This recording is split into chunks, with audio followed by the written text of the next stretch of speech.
Pemirsa, Anda masih bersama kami di Selamat Pagi Indonesia. Jadi KPK sudah resmi menetapkan mantan Menteri Agama Yakut Khalil Qumas dan staf khusus Kemenak Isfah Abidal Aziz, mantan staf khusus Kemenak, sebagai tersangka kasus dugaan korupsi kuota haji 2024. Ya, namun organisasi anti korupsi kasus kuota haji tidak boleh hanya berhenti pada 2 tersangka.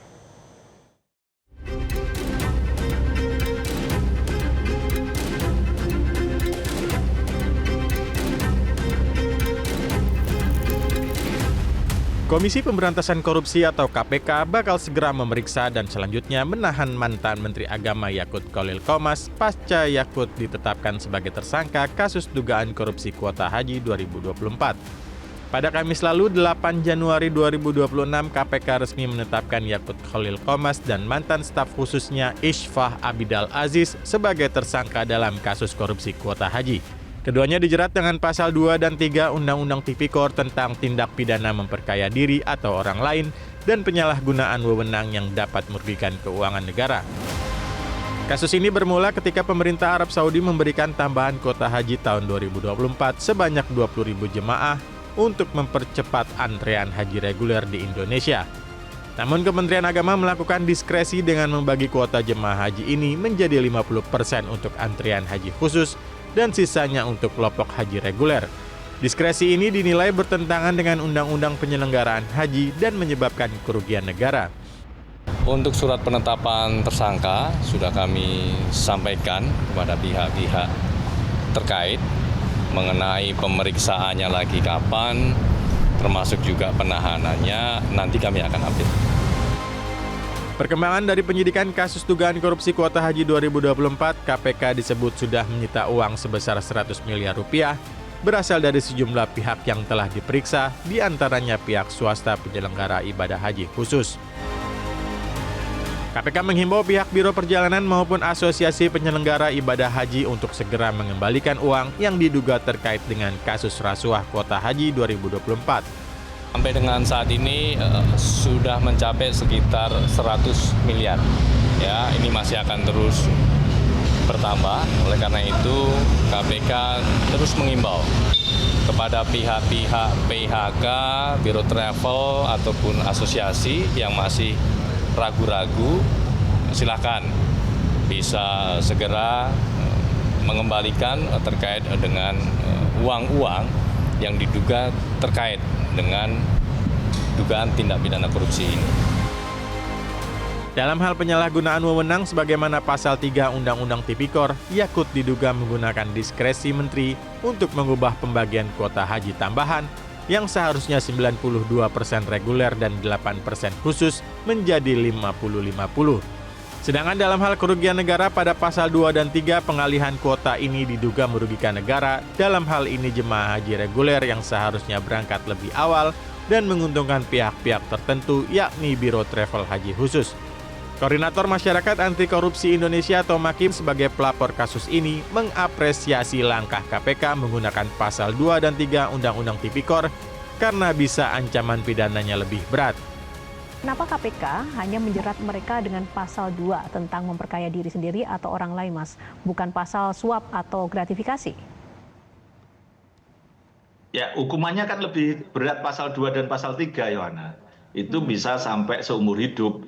Dan nanti bisa dikembangkan menjadi pencucian uang. Kalau suap kan ya hanya yang suapnya itu gitu. Tapi kerugian keseluruhan kan tidak bisa dikonstruksikan nanti malahan. Nah, ini nilai lebihnya pasal 2 dan pasal 3 itu karena perbuatan melawan hukum, perbuatan menyalahgunakan wewenang, merugikan keuangan negara sehingga bisa dimaksimalkan. Kendati begitu, Boyamin Saiman mengaku belum puas karena sebenarnya jika KPK lebih sigap, ada lebih banyak uang yang disita. Artinya KPK menerapkan juga pasal pencucian uang. Karena apa? Ini kan uang-uang pungutan liar, uang kuota haji yang dijual. Nah, itu uangnya banyak mengalir. Bahkan kemarin sebenarnya kalau KPK gerak cepat bisa mampu menyita uang 200 miliar. Karena apa? Duit-duit setoran dari travel umroh haji yang swasta itu kan by rekening disetorkan, ditampung seseorang di rekening itu baru nanti rencana dibagi-bagi. Terus DPR keburu membentuk pansus, itu yang belum terbagi sekitar 200 miliar, tapi karena agak panjang mungkin tinggal 100 itu gitu ya. Nah, jadi ini yang mestinya KPK itu lebih gerak cepat. Namun bagi publik yang menanti penuntasan kasus kuota haji ini, penetapan Yakut sebagai tersangka dianggap sebagai langkah penting untuk menegakkan keadilan, khususnya bagi calon jemaah haji yang terhambat berangkat haji karena kuotanya diserobot. Jadi pemirsa, setelah melakukan penyelidikan sejak Agustus 2025, akhirnya KPK menetapkan ex-Menteri Agama Yakut Kholil Qomas sebagai tersangka kasus dugaan korupsi kuota haji. Dan tahun 2024, meski sudah menyandang status tersangka, namun mengapa hingga kini KPK belum juga menahan Yakut Kholil Qomas? Kita akan bahasnya bersama dengan peneliti Pukot UGM, Zainur Rohman. Selamat pagi, Pak Zainur. Selamat pagi. Ya. Pak Zainur, langsung saja pertanyaannya, kalau begitu apa yang harus jadi fokus KPK saat ini terhadap sudah penetapan tersangka Yakut Kholil Qomas dan juga satu stafnya? Ya, ini yang pertama, tersangkanya sendiri baru 2 ya. Padahal konstruksi perkaranya diduga ada jual beli kuota. Yang pertama tentu dari sisi penjualnya ya. KPK pada akhir tahun 2025 pernah menyampaikan ada dugaan aliran dana dari PIHK atau travel penyelenggara ibadah haji khusus itu ke pejabat di Kementerian Agama. Nah, pejabat yang dimaksud oleh jubir KPK itu bukan 2 nama yang sekarang ditetapkan sebagai tersangka. Artinya seharusnya dari internal Kementerian Agama sendiri ada nama-nama lain yang harus ditetapkan sebagai tersangka. Itu yang pertama, klaster di Kementerian Agama. Klaster yang kedua adalah klaster PIHK, biro-biro travel penyelenggara ibadah haji khusus ini. Ya, mereka kan ada yang patungan membeli jumlah kuota agar mereka bisa mendapatkan keuntungan yang besar. Tentu nanti harus dipilah mana yang mereka mengetahui bahwa itu adalah satu perbuatan melawan hukum dan mana yang kemudian hanya diberikan janji-janji surga gitu ya, yang tidak mengetahui sebenarnya bagaimana ketentuan resminya dari Kementerian Agama.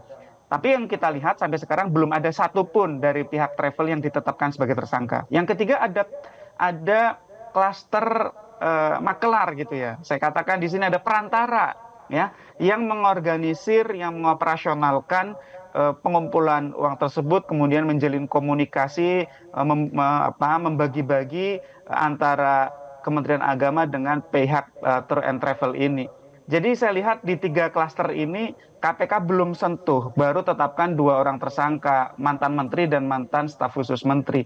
Nah, agar KPK bisa menunjukkan equality before the law, ya persamaan di depan hukum, maka yang pertama kali harus dilakukan adalah segera untuk menetapkan status tersangka kepada pelaku-pelaku yang lain. Baik. Yang kedua adalah penelusuran dana hasil kejahatannya. KPK harus bekerja sama dengan PPATK, menerapkan sistem follow the money, ya, memetakan dengan laporan hasil analisis keuangan transaksi dari PIHK kepada pejabat-pejabat di Kementerian Agama ini. Kan semua bisa dilacak dari sisi rekening begitu ya. Ini hulunya dari mana, mengalir kepada siapa saja. Kalau memang ada yang dititipkan, ada yang kemudian disamarkan, itu bisa dijerat dengan TPPU, tindak pidana pencucian uang. Ya, berusaha untuk menyamarkan agar seolah-olah ini bukan transaksi haram. Misalnya dititipkan kepada pihak lain gitu. Jadi KPK harus follow the money, kemudian juga harus berkolaborasi dengan PPATK supaya bisa ketahuan siapa saja yang memberi dan juga yang menerima. Tapi sekarang yang disorot oleh masyarakat adalah setelah ditetapkan jadi tersangka, 2 orang ini masih belum ditahan. Kalau menurut Anda dari analisa beberapa kasus-kasus sebelumnya, bagaimana Mas Zainur? Ya, memang ini biasanya KPK setelah menetapkan sebagai tersangka diikuti dengan penahanan. Namun demikian kan juga kita mengalami satu situasi baru dengan disahkannya Kitab Undang Hukum Acara Pidana, KUHAP ya, hukum formilnya ya, prosedur bagaimana menjalankan satu proses pidana. Di dalam KUHAP yang baru, penyidik lebih dibatasi lagi, tidak leluasa untuk melakukan penahanan tanpa alasan yang sangat kuat. Nah, soal penahanan kami serahkan kepada penyidik KPK untuk menilai apakah memang sudah sangat urgent atau belum untuk melakukan penahanan. Nah, nanti penyidik bisa melakukan analisis apakah dengan tidak ditahannya para tersangka ini, setidaknya sekarang 2 orang, itu akan menghambat proses penyidikan. Kalau memang menghambat, maka opsi penahanan itu bisa dilakukan. Tapi kalau penyidikan bisa berjalan dengan lancar, ya tanpa ditahan pun sebenarnya KPK bisa tetap menjalankan proses penyidikannya. Yang paling penting, KPK harus punya milestone, harus punya tenggat waktu. Jangan sampai kasus yang seperti ini terus berulang tahun gitu ya. Tidak selesai dalam waktu 1 tahun, terkatung-katung, nanti ujung-ujungnya SP3. Jangan sampai seperti itu. KPK harus menetapkan target. Kasus yang seperti ini menarik perhatian publik, harus segera diprioritaskan untuk selesai dengan cara dilimpahkan ke pengadilan agar semua bisa dibuka di hadapan publik. Biar nggak ulang tahun terus kasusnya, tadi Mas Zainur juga mengatakan harusnya tidak hanya 2 ini saja, tapi mungkin ada yang penerima yang lain atau aliran dananya yang kemana itu yang kemudian harus juga ditelusuri. Kalau begitu tenggat waktunya, ini paling lambat, kira-kira tuh kapan semua tersangka ini benar-benar bisa dikenakan tersangka dan juga kemudian dilakukan penahanan dan prosesnya bisa berjalan gitu? Ya, kalau secara formil di dalam aturan perundang-undangan tidak ada, tetapi harapannya gitu ya, kasus ini bisa tuntas di tahun 2026 ini. Mengapa? Karena di tahun 2025 KPK sudah terlihat ada sedikit kegamangan ya, khususnya saya lihat di akhir tahun itu KPK seperti gamang. Padahal KPK sudah pernah konvers, ada dugaan aliran dana. Lah kalau memang benar sudah ada dugaan aliran dana, KPK sudah pegang alat buktinya, harusnya diikuti dengan penetapan tersangka kepada pemberi dan kepada penerima. Meskipun sekarang konstruksi pasalnya menggunakan pasal 2 atau pasal 3 yang berubah menjadi pasal 603 dan 604 KUHP. Ya, ini banyak pengembangan hukum ya. Publik juga belum familiar bahwa pasal di dalam Undang-Undang Tipikor itu ada 4 pasal yang berubah ke dalam KUHP. Jadi kalau tadi ditanyakan waktunya kapan? As soon as possible. Oke, jadi ASAP kalau penetapan tersangka. Mas Zainur, tapi bisa nggak KPK menetapkan tersangka kalau seandainya ada pimpinan ormas yang terbukti menerima atau memberi uang? Jadi semua warga negara itu memiliki kedudukan yang setara di hadapan hukum ya. Siapapun ya, kalau dia terlibat dalam satu tindak pidana, maka harus diproses secara hukum. Nah, itulah pentingnya follow the money.